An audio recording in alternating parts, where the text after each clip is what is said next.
这次在洛阳总共住4晚，第一天直奔龙门石窟，第2、3天我们又在地在老城区活动，应天门、九州池、天堂与明堂连成一气的行程。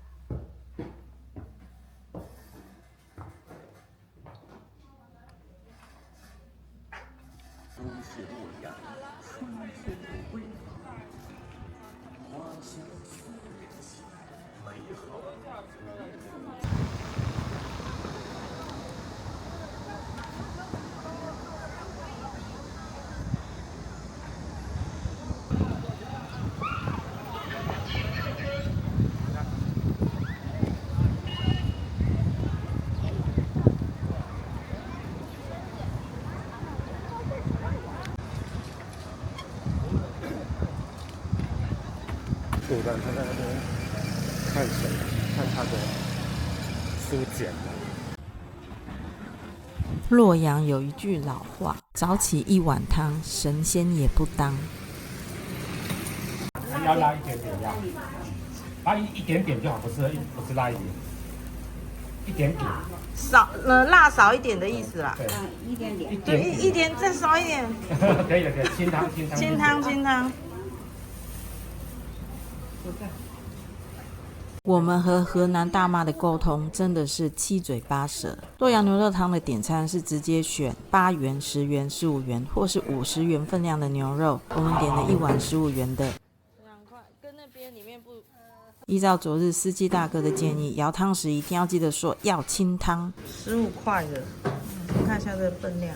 所谓甜的牛肉汤是指原汁原味，没加调味料。若觉得不够咸，桌上有盐自己加。牛肉非常软嫩，汤头鲜甜。我们2个人吃1碗，汤还可以免费一直加。这个汤很鲜甜，然后它叫甜汤，但是其实不是那种甜。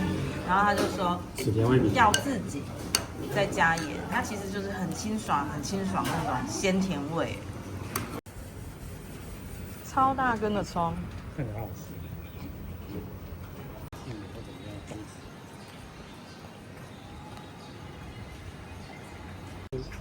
正常的不是风景区。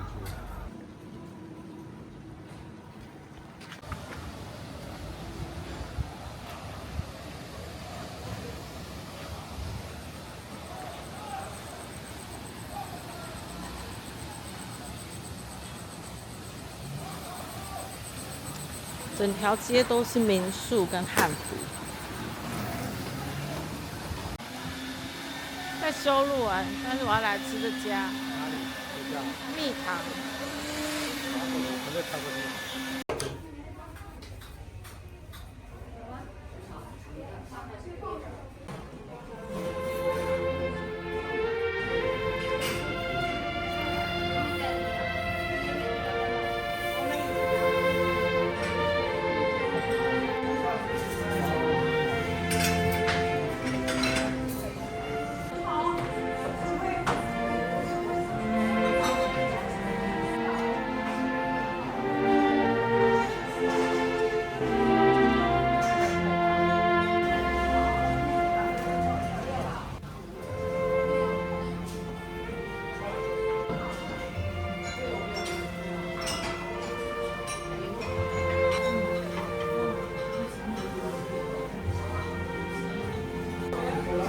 小方眼，看起来好好吃哦，好多红豆。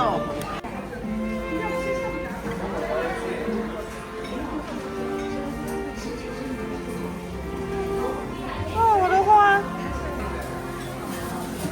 花，你看我的花。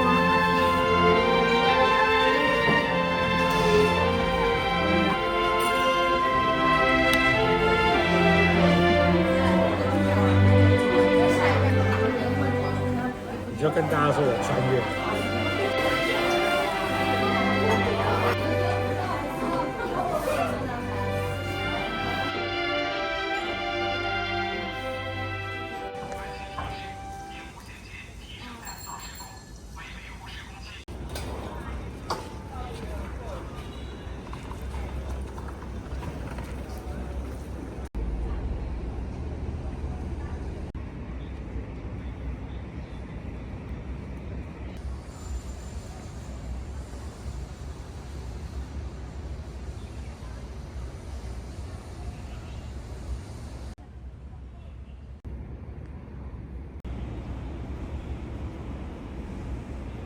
这棵树是千年古槐。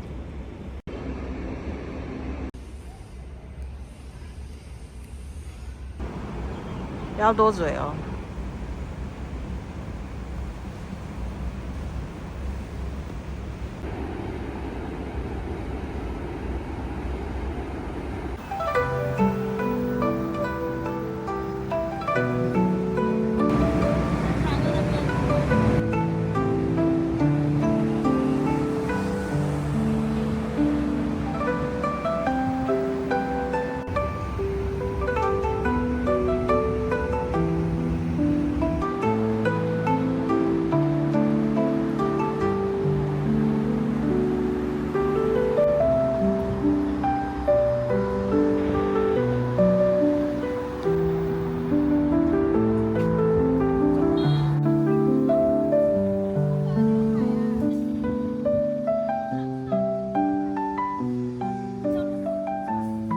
开启大唐神都之旅，首站来到气势磅礴的应天门。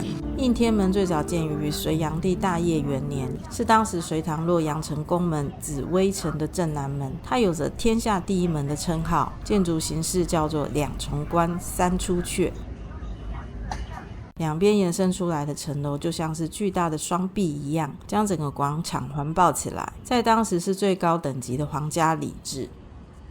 在唐代，这里就是国家的门面，不管是武则天登基、皇帝改元大赦，还是接见万国来朝的使臣，全部都是在这座应天门上的城楼举行，完全就是盛唐时期的最高政治舞台。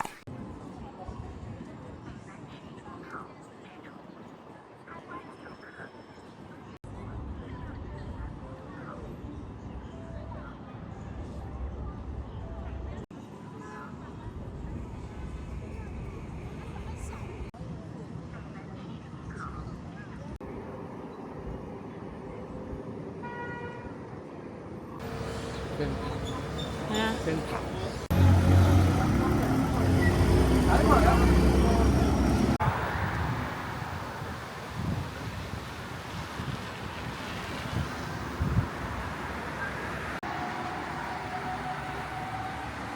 午后阳光正暖，我们来到九州池，这里就是当年武则天专属的皇家后花园。九州池也是在隋炀帝时期修建，到了唐代武则天时期，成为皇家宴会陵园。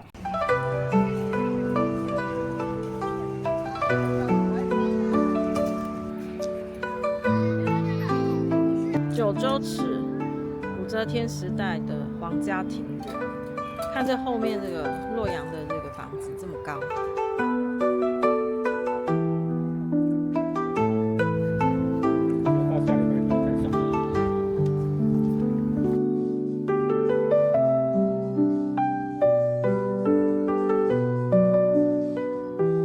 这整个都牡丹，让你想象一下。哇！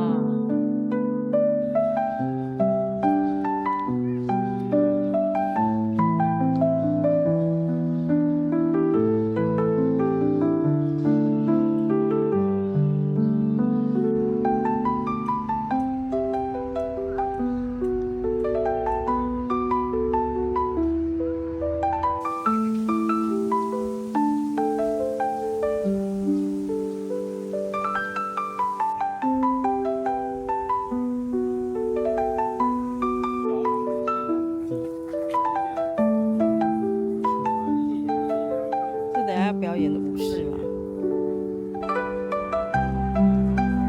唐朝式，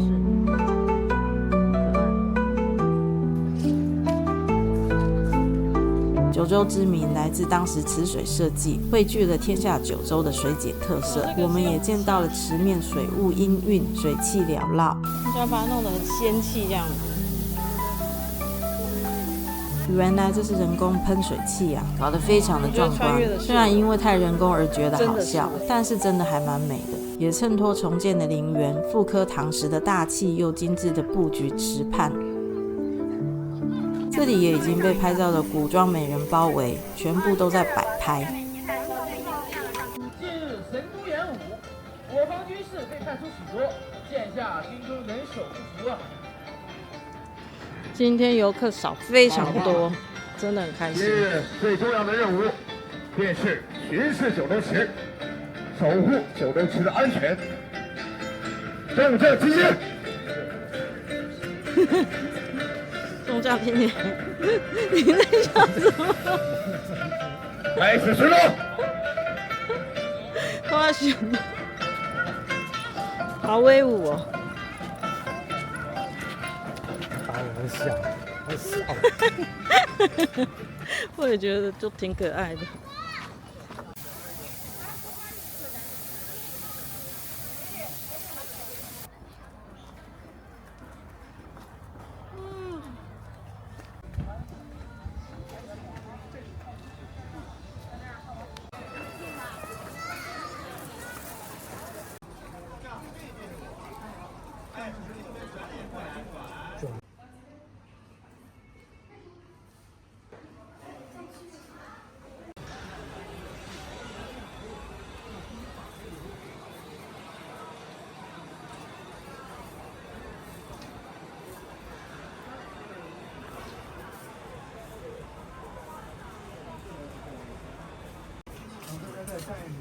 再往后走2步。我天哪！再走1步。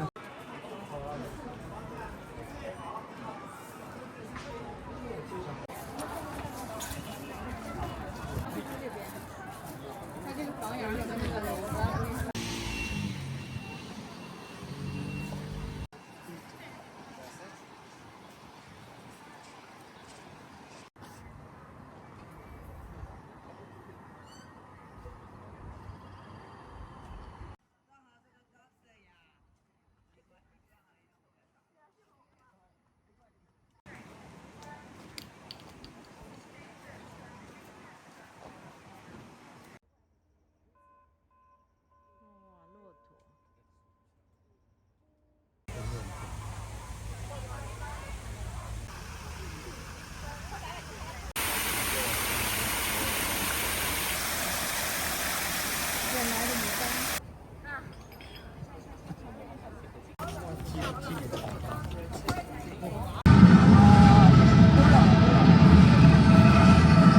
本剧表演已结束，需要观看凤神都的贵人，请前往瑶光殿东侧方向。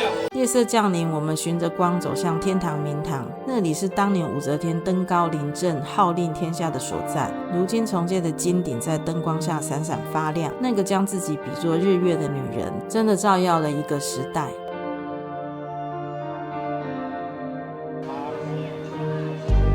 好漂亮！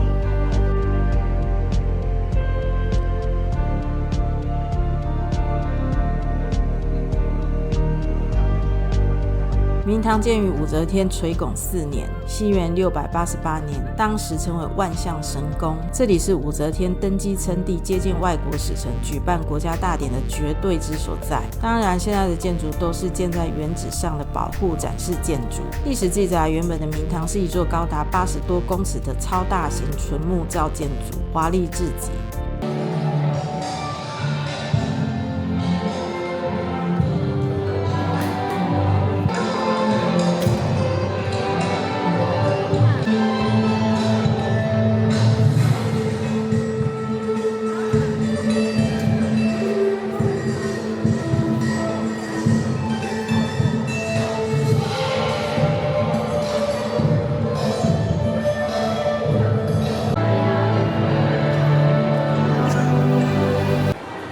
我不想，好好笑。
好香哦！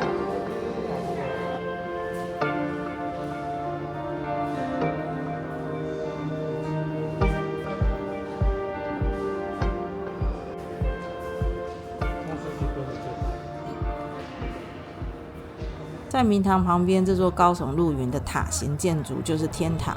天堂是武皇专属的皇家礼佛堂。天堂紧接着明堂，在西元689年建成。天堂曾经供奉着一尊超级巨大的佛像，据说单单是佛像的小指头就能站上好几十个人，极度奢华的大。这两座宏伟的建筑后来因为一场火一起被烧成灰烬。现在我们看到这座新天堂，建筑设计非常巧妙，外观看起来是5层楼，但走进去里面足足有9层楼。这是暗指皇帝的95之尊的地位。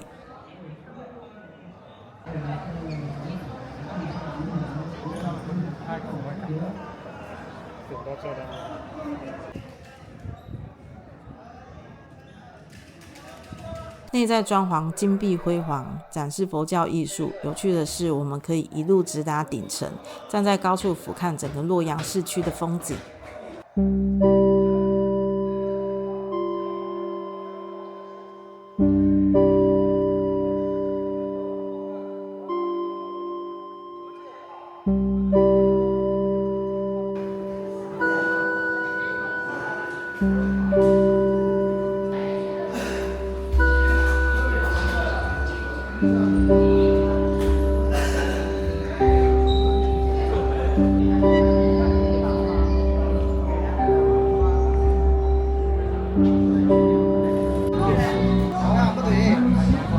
这是夜市吗？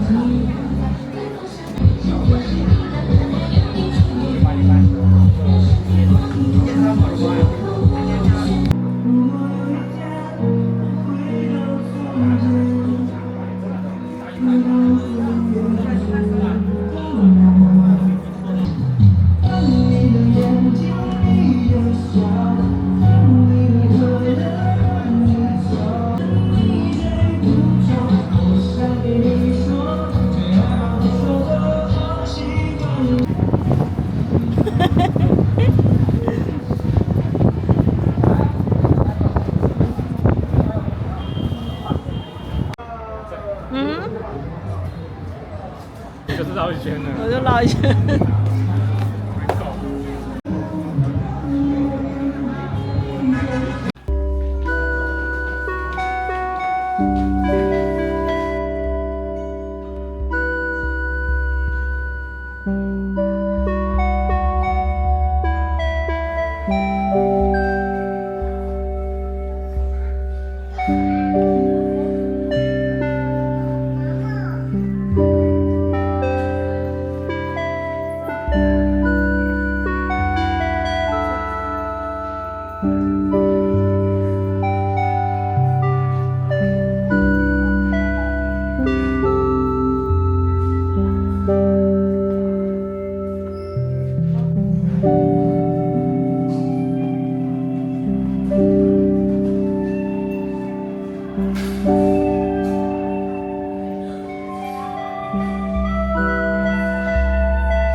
好丰盛。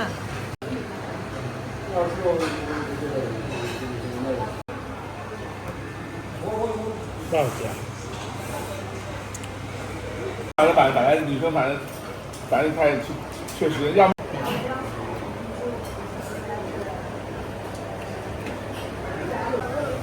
牛肉烩馍，我没看到牛肉，看一下。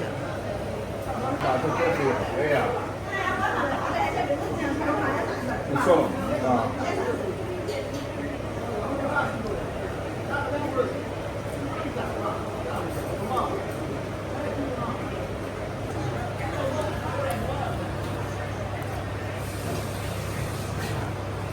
胡椒味。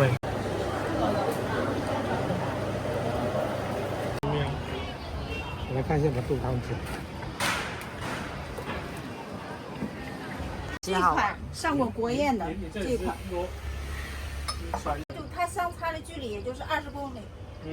了解。好，你要相信老板娘说的。好，可以。好漂亮哦。都是白皮。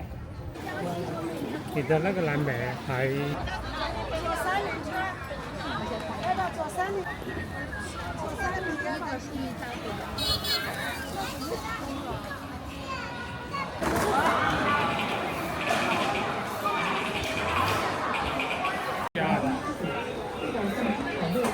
那一直在家。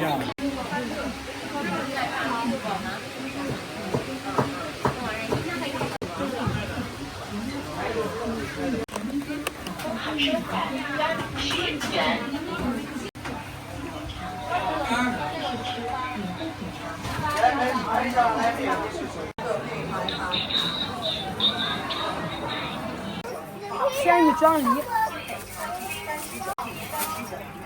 ，1杯是吧？对对。要不要加糖？这无糖的。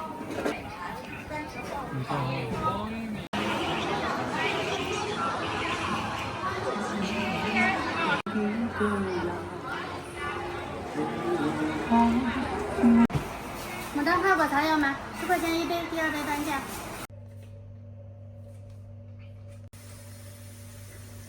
牡丹花饼，但是是没有颜色的哎，没有像昨天那个有很漂亮的玫瑰色。